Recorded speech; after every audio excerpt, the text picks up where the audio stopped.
The Continental released its third and supposedly last episode last week. However, there are still dozens of questions left unanswered, making us question whether the saga has certainly ended or not.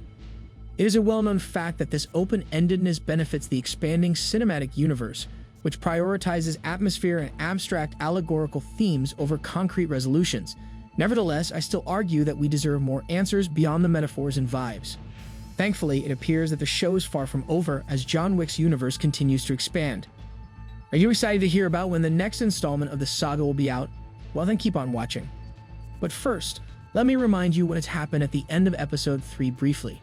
In the very end, we watched young Winston Scott, holding a martini, having successfully acquired the hotel he will manage for the rest of his life.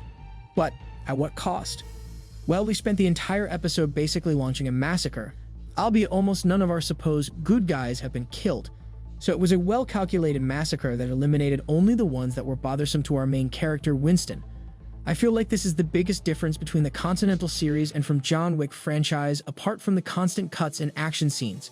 And yes, I hope to see the show become more brave in killing people off and present an action performance that is on par with John Wick. So which questions were answered in this episode? First of all, we finally found out why KD is going after Winston. Apparently, KD was the sole survivor of the fire orchestrated by Cormac, losing her entire family in it. But she was oblivious to the fact that Cormac ordered the assault. She only knew that Frankie and Winston, who were children at the time, were the ones who started the fire. So she's after Winston, seeking revenge. I have to be honest that even though I find her backstory touching, I don't quite understand why she had to be a cop or why exactly we watched her affair with the other cop guy for minutes. I can interpret this only as a sign that she will have a major part in the upcoming installments of the saga. During their final showdown, Cormac informed Winston that he sent them to destroy the building to push them beyond redemption and transform them into soldiers. Kennedy arrived at the scene, heard Cormac's words, and shot him in the chest to satisfy her thirst for vengeance. To be frank, I'm still bummed about the fact that Winston has not been the one who killed Cormac. Not that I don't like KD, but I feel like after all this drama, it was Winston's right to get rid of Cormac forever. I feel like if he was the one who pulled the trigger, the ending of the episode could have been much more rewarding. Apart from the entire KD storyline, we learned that Sharon had a pretty special relationship with Winston's brother Frankie, and that's why he was sympathetic to Winston. While others at the Continental failed to see Sharon as a person, Frankie treated him as a younger brother, forging a spiritual fraternal bond between the two. In the last scenes of the episode, we see this relationship being reformed, this time between Sharon and Winston, as they pledge to support one another in this new era of the Continental. This leads me to think that we will watch a lot more adventures of these two in future installments, and I cannot wait for it. Also, we finally learned about the whereabouts of the coin press, as it turned out that the machine was hidden in the back of Winston and Frankie's old family car.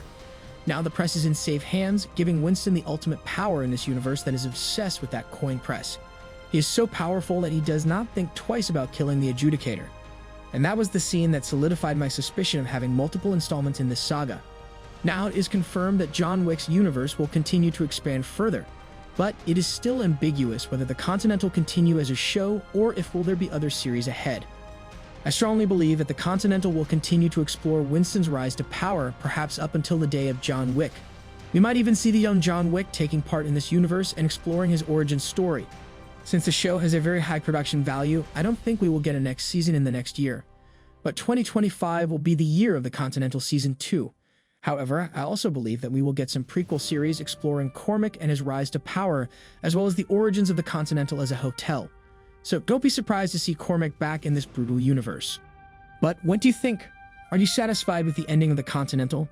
Do you think the saga will continue? Which storylines are you expecting to see in the further installments to the John Wick universe? Let me know what you think in the comments below, and don't forget to like, subscribe, and share the video. Thank you for watching. See you soon.